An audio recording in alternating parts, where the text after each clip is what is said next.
Јавни објекти им биле мета на терористички групи кои делувале во Македонија. Уапсени уште 4 членови на терористичка келија кои ја ширели идејата на ИСИС за напади на цивилни или така наречени меки цели. Полицијата откри дека била создадена келија и прво осомничениот ги координирал останатите преку групи кои ги креирал на Телеграм, каде споделувал пропаганден материјал од Исламската држава и регрутирал нови членови. Осомничениот се обидел да набави огнено оружје, а обезбедил и упатства за изработка на импровизирани експлозивни направи кои сакале да ги користат во терористичките напади. И не само прво осомничениот, туку и останатите членови споделувале по Телеграм преведени книги кои ги презеле од ИСИС. Полицијата заедно со обвинителите во организиран криминал доказите ги собрале во претреси во домови и простории на 5 локации во Скопје и Гостивар.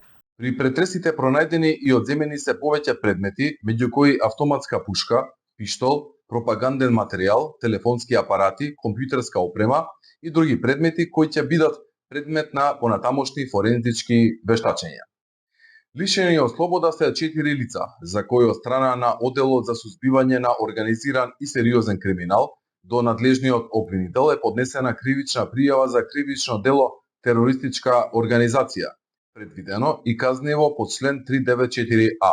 Обвинителството за организиран криминал ги товари за терористичка организација и побарало притвор за сите. Скопскиот кривичен суд го прифатил предлогот 4 осомничени терористи да заминат зад решетки 30 дена. Претходниот месец полицијата уапси уште 4 терористи кои ги координираше 21 годишен гостиварец кој како војник за промоција на ИСИС на почетокот на минатата година создал и управувал со терористичка келија во Македонија.